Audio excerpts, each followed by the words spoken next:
When you're filing your tax return, there's a lot of things that you could do inadvertently that would cause an audit.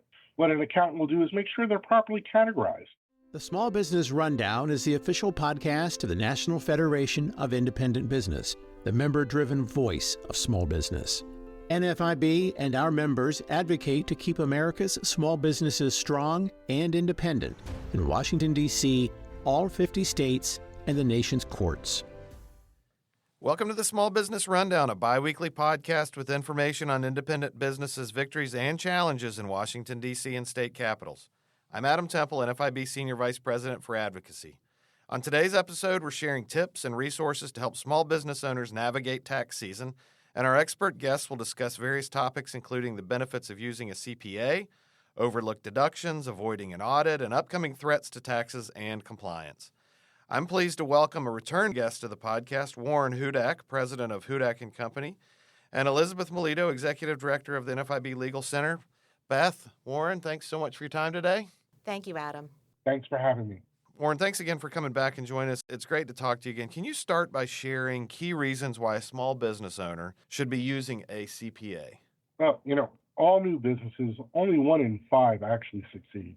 And there's a lot of reasons for it. Lack of capital is probably at the top of the list, but lack of professional advice, whether it be an attorney or an accountant. And that's probably right at the top of the list of why you should have an accountant working with you hand in hand.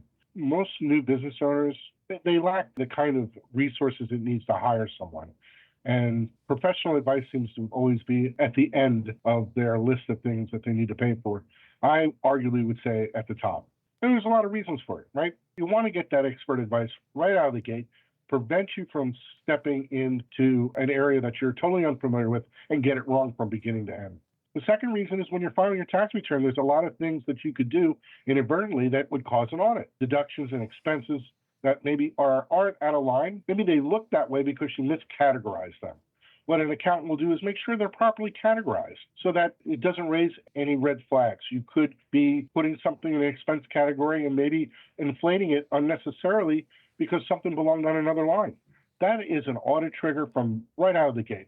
You may need an accountable plan in order to properly deduct your home office deduction because you're an S corporation. Very common. People jump right into that and say, well, I'm going to take a percentage of my home. And, it doesn't work that way, right? If you got audited, they would disallow that. So, a good accounting firm would recommend an accountable plan in that kind of situation. So when we're talking about taxes, don't try and reason it. There is no rationale behind it. It isn't like a Congress got together and say, well, we've got some problems to fix. How do we fix it? It's very arbitrary in nature. And depending on what we're doing depends on whether or not something's deductible. That's just a few highlights. I could go on all afternoon. I'm sure, and we've got a little bit more time, so we'll do that. You mentioned what's deductible. What are some of the deductions that small business owners often either don't know about or should know about? Right at the top of the list, I think, the qualified business income deduction, the 20%, that NFIB is working so hard to preserve for us. We reduced the corporate tax rate, and for us to compete with the big guys, we came up with this concept of the qualified business income deduction, 20% of your K1 income or your pass-through income that's outside of wages. That's number one. But, the home office deduction for those people who are working out of the house. As sole proprietor, they have a nice schedule, but it gets a little bit more complicated if you're a partnership or if you're an S corporation. Then we are looking at things like accountable plans. We're looking at operating agreements to make sure there's language in there that allows you to deduct things in a certain way. Self-rent, if you own the building that you're in, a lot of times people forget that. It areas a whole opportunity for you, especially at a time when there's SALT caps and no workaround in many states.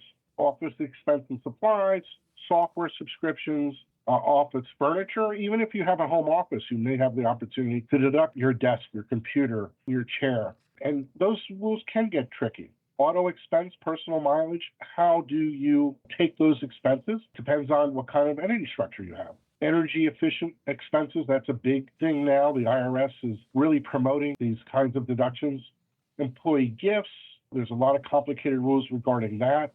Bad debt expense, debt interest is expensible. You're able to expense, but those are just some of the many, many, many things that you can deduct. Yeah, and aside from helping your clients save money or maybe keep them out of trouble when it comes to taxes, what other services do CPAs provide that are beneficial for small business owners? You know what? You raise an interesting point. Increasingly, it gets more and more difficult for accountants to get to the things that really help a business operate strategically. Taxes arguably are tactics to get you on your way to whatever that strategic objective you want. And a good accountant will take the time to get to know what you want to be when you grow up. When do you want to retire? When do you think you're going to grow out of this building? Doing financial forecasts. In other words, allow your accountants to understand you as an individual. Are you, as a business owner, getting what you want out of your business? A lot of business owners constantly work for their businesses, and they need to, take a step back, and arguably they can get what they want out of their business if we know where you're going to. You may want to take certain things today in a certain way based on your strategic perspective. You may want to give up a tax deduction today in order for you to get to your strategic objective. If I don't know what it is that you want when you retire, when are your kids going to school? How can we leverage the business as an asset to get you where you want to be personally? So just generally making better decisions.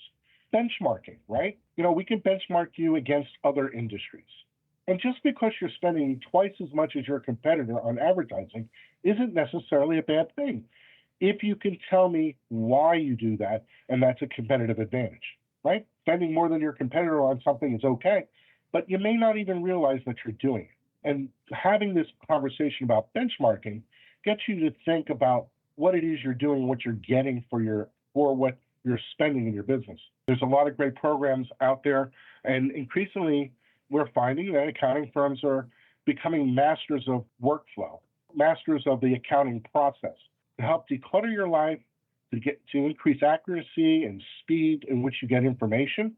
Cash forecasts. If you're growing, it takes cash. Can you accomplish what you want with the cash flow that you have? It may not even be doable.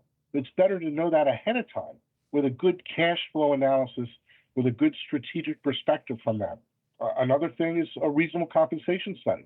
If you're a pass-through 1120S, filing 1120S, you're required to pay yourself a reasonable compensation. What is that, right? And then if you get audited, how are you going to defend that? With a good compensation study, we found that the IRS looks at it and says, you know what? You put the time and energy into this. We agree with you. We've never had a challenge. Mm-hmm. And Warren, before we shift gears a little bit, are there any other tips for savings that small business owners should be aware of, especially heading into tax season? Well, okay, sure, there are. You need to make sure that if you've got personal expenses, those are the most overlooked expenses. Sit down with your accountant and figure out a way how you can expense those, right? You're not married to your business. You shouldn't be. And if you are doing that, definitely do that. If you lack the appropriate documentation to take the expense, whether it be a lack of a 1099, lack of a mileage log for your car, don't just disregard that. There are provisions in the tax code that will allow you to take those with a reasonable calculation that you can make that's anecdotal to lacking that direct substantiation. So be careful and understand those rules. Thanks, Warren. And Beth, Warren mentioned quite a few deductions. What resources are available to help small business owners during tax season? So NFIB has put together a guide to taxes, which is available on our website. It is free at nfib.com/legal, and you can go to all our legal guide series there. And the tax guide walks through quite a few of the deductions that Warren mentioned today. And listening to Warren, too, I really just was struck at how much a CPA and an enrolled agent can do for a small business throughout the course of a year. So, thinking beyond just tax season, what all can a CPA or enrolled agent do for a business? And really, really helpful information that Warren shared here today with regards to, restructuring a business, compensation evaluation, and also then sort of pitfalls with some of the deductions, the home office deduction, Warren. I know I've heard other CPAs caution about that too. Yeah, it is available, but you raised some great red flags there, and we talk about that more in our guide to taxes. But I think Warren's discussion today really just underscored why it's so important for small business owners to find a CPA or an enrolled agent who they can work with throughout the course of a year. Mm-hmm. And how else can NFIB assist small business owners, especially during navigating these next couple months during tax season? So we have several other, in addition to the podcast here, which I think is going to be a really helpful resource, and I'm glad that we're going to get this out heading into tax season too. We had a webinar in February that was Ask the CPA. We have a couple other tax webinars over the last year. Any of our podcasts and webinars with tax agents, or enrolled agents rather, and CPAs are always very popular. So I really want to thank Warren for coming on and sharing his expertise here. I did want to say during the pandemic and beyond, all of your education programs, the ones you do at noon, even the practitioner community is delighted to log in, and you have such great content. Everybody learns something from it. It's just spot on. I did want to, you mentioned beyond tax season, something that's really overlooked is the WOTC, Work Opportunity Tax Credit. We have one of our members. He had mentioned his son did $93,000 of WOTC credits with his pizza place. So just because it seems a little complicated, your accounting firm can help you with that or do it for you. But there's a lot of value there. And if you're a new business and you're hiring a lot of new employees, it's a great opportunity to make sure you don't get hit with a tax bill the following year that you can't afford. Don't overlook that WOTC, Work Opportunity Tax Credit. That's a great reminder. And Warren, while you're talking about it, you're not only a practitioner, you are an NFIB member. You've been very involved in our advocacy efforts. And earlier you mentioned the 20% pass-through deduction. We call it the small business deduction. From an advocacy standpoint, as a business owner, what would you tell other business owners they can do to help make that permanent and prevent a tax hike on small businesses? Call your congressman, call your senator, let them know how valuable it is. We can't compete with these big guys. NFIB is the little boy with their finger in the dam, right? And it really is an environment of David and Goliath. Inflation doesn't hit the big guys like us. The access to capital is so much different when you're a big guy. Us little guys are getting stomped on day after day, and I don't even think Congress realizes they're doing it. I mean, the latest crazy thing is this beneficial ownership reporting requirement, and I really appreciate NFIB's participation in, is it Alabama case? I really appreciate you jumping in on that too. Hopefully we can repeal it or pare it back. I just saw today, I didn't read it, but there seems to be some new guidance on that again. 20 or less employees, $5 million or less. Boy, they're just picking on the little guy, right? And the crooks are going to cheat anyway, right? They're just, you gave them the rules and they're going to say, okay, I'm just going to have 21 employees, right? So the only guys that are going to get hammered are the little guys who have to report this. And most of our business owners don't know about this requirement at all. And when we tell them about it, they're like amazed that Congress would even pass a law like this. Yeah, it's a great point. And while not the most exciting discussion to have, we have had it a number of times. I guess exciting is the wrong word, optimistic, maybe a better one. But I think that's a good place to leave it. Before we go, is there anything else either of you would like to add? No, I just want to thank NFIB for all that you do. I don't think that the business community could survive without you. Well, thank you, Warren. Thank you, Beth. I appreciate both of you joining us today. Thank you. Thank you, Adam. In the show notes, we'll include links for the tax resources, action alerts, and petitions for both the death tax and the 20% small business deduction. You can also visit our webpage to learn more about the 20% small business deduction at smallbusinessdeduction.com. Our next episode premieres April 18th, and we'll be discussing the power of one voice through the perspective of an NFIB member. We'll be answering questions from our listeners regarding advocacy and getting involved, so if there's anything you'd like us to answer, send us an email at podcast@nfib.org. We always look forward to hearing from you. And now I want to thank you, the listeners, for joining us on today's Small Business Rundown. We'll be back every 2 weeks bringing you news and analysis from Washington, D.C. and state capitals so that you, whether you're a business owner or a supporter of one, can continue to blaze a trail.